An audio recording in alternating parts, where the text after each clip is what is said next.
మరి కమ్యూనిస్టులు దేశవ్యాప్తంగా ఎన్డీఏ కూటమిలో భాగస్వాములు, మరి కేరళలో ఎందుకు లేదు? అలాగే ఆమ్ ఆద్మీ పార్టీ గుజరాత్ లో పొత్తు పెట్టుకుంటది కాంగ్రెస్ తో, ఢిల్లీలో పొత్తు పెట్టుకుంటది కాంగ్రెస్ తో. ఎందుకు? ఆ రెండు చోట్ల ఆమ్ ఆద్మీ పార్టీకి దిక్కులేదు కాబట్టి, అంటే గట్టిగా ఎవరో ఒక సపోర్ట్ లేదు, బతకలేదు కాబట్టి. కానీ పంజాబ్లో ఎందుకు పెట్టుకోదు? అంటే తనకి అక్కడ బలం ఉంది కాబట్టి.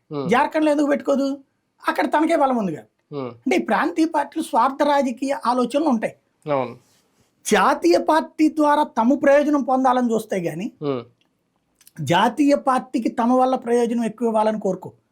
జాతీయ పార్టీ నుంచి 80 రూపాయలు ఆశించి మనం 20 ఇద్దాం. ఇప్పుడు ఫర్ ఎగ్జాంపుల్ తమిళనాడు ఉంది, కాంగ్రెస్ పార్టీ అక్కడ కాంగ్రెస్ కి ఎవరు లీడు? DMK lead. డిఎంకే ఏం చేస్తుంది? అంతకుముందు 7 సీట్లు ఇచ్చింది, ఈ దఫా 9 సీట్లు ఇచ్చింది. అంతేగాని ఇద్దరం సగం సగం అని చెప్పలేదే అక్కడ. మళ్ళీ అదే డిఎంకి ఒకవేళ కనుక రేపు పొద్దున పక్క రాష్ట్ర అదే పాండిచ్చేరిలోకి వచ్చాడు, మొత్తం మాకు వదిలేయమంట. అక్కడ కాంగ్రెస్ పార్టీ బలం ఉంది కాబట్టి. అలాగే ఉత్తరప్రదేశ్ తనిచ్చిన సీట్లు కాంగ్రెస్ తీసుకుంటోంది కాబట్టి మిత్రపక్షంగా ఉన్నాడు ఇతను. అదే కాంగ్రెస్ సగం సీట్లు అడిగితే అఖిలేష్ ఉంటాడా?